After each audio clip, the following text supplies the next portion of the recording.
Yo, guys, guess what? I got a new microphone. All right. Thank you, thank you. Okay, anyway, listen. I was born in Africa and I was like 5 years old and came to Norway and experienced kindergarten. And it stops at 6. So I was the oldest one there. Man, the power I had in my hands. I could feel the fear from the other children's. I could feel the power of being an African in a white man area. They were scared like they didn't even know how to react. I mean, think about it. Some of them were maybe like 2 years old and all they could say was Ugu Gaga. And then this 5 years old be like, yo, give me your toy. Ugu Gaga? Nah, bruh. Give me that piece of toy now. I need to build me my plane. But it's Legos. I don't give a damn. You know what? If you don't let go of that Lego, I'm gonna make your leg go. Give me the toy. Oh, babe, you can't talk to them like that. I look up at the teacher. I have never had Legos in my life. If I have to kill these children, I will. So a couple like weeks, months go by and I'm done with kindergarten because I don't have a lot of memory of first grade, but if there's one thing I knew, I didn't have a lot of discipline when I was young, just to say the least. And my parents, they knew that. They knew I was out of control, so there was only one option. Ass whooping every time. If you ask my parents, they're gonna be like, oh, he's lying. We never hit him. We were angels. Nah, bruh. I remember one time when my dad was on his way home. My mom was at home and I knew I messed up. So I knew my ass was gonna get blasted when I come home. The longer I was away, the more ass whooping I would get. So I came as early as I could. My mom is standing at the corridor. She looks at me. Hi, mom. Like acting all innocent. She just looks at me, goes and sits down. I walk towards the kitchen because the living room is in the right after the corridor and the kitchen is in the left. So I'm like, you know what? I'm just gonna go straight to the kitchen and act like nothing happened.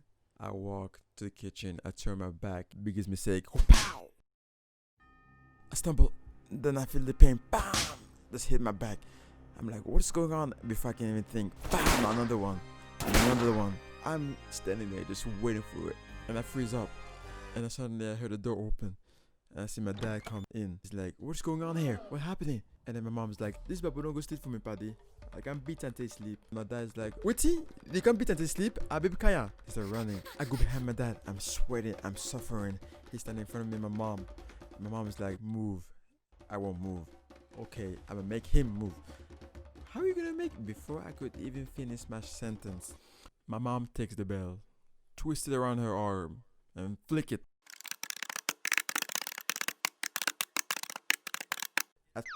At light speed. I don't care. At light speed.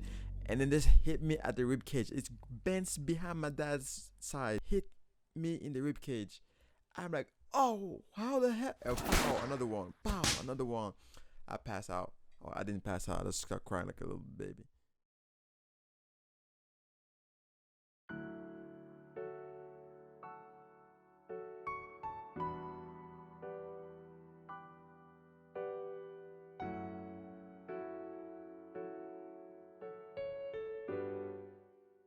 At this time, when all that ass whooping happened, I hated my parents. I had so much negative energy that I could not see the good things they did for me. And even when I did, and I could see it, it felt minuscule compared to all the bad things they did to me. It is only now that I have grown up that I can see the physiological and psychological warfare that parents go through just to raise their children. I mean, damn, I can remember till this day how my mother dragged me through a literal blizzard where I could barely breathe because of the wind and the snow that hit the face like small needle stings. My mother pushed me on a sled for like 10 to 20 minutes just so I can go to school, and then she walked all the way back to the bus stop near our home so she can go to work. Mind you, I could walk perfectly fine all alone, no worries. Why she did all that, you ask? Because I pleaded with her. I realized now that for many mothers, being strong in front of their children is a must. Now, I can't speak for all mothers, But when it comes to African mothers, which I'm comfortable to talk about since my mom is African, she has been through a lot, which has hardened her, making her mostly only capable of giving tough love, if you know what I mean. Like for me, there are many different forms of receiving and giving love, and if you don't like um, learn how to receive and learn how to give different form and ways of love, it's gonna be very difficult for you to find happiness within another person. For example, that my mother, when she wanted to show me love, she didn't say I love you to me. She rather buy me things I want and then show me materialistic love. Like she would rather give me food, right? And objects and like external items instead of showing internal love towards me.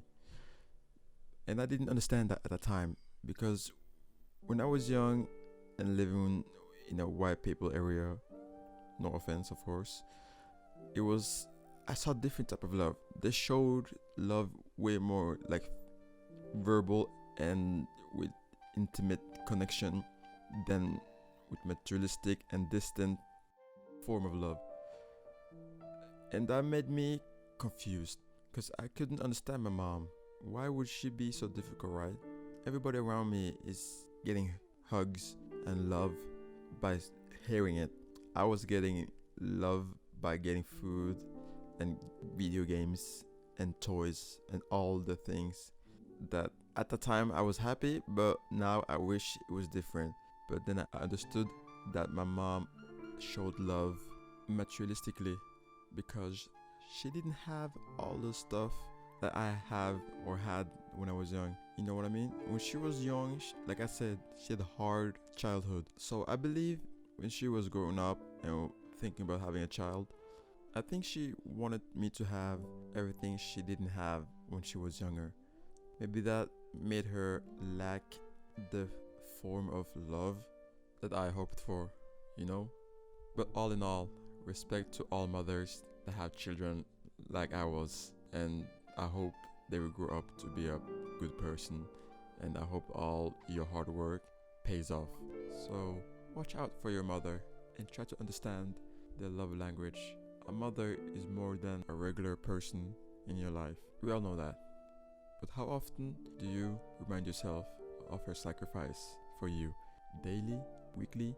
Yearly? Yeah, think about that. When it comes to my dad, he had to get out and leave so that he could get a proper job.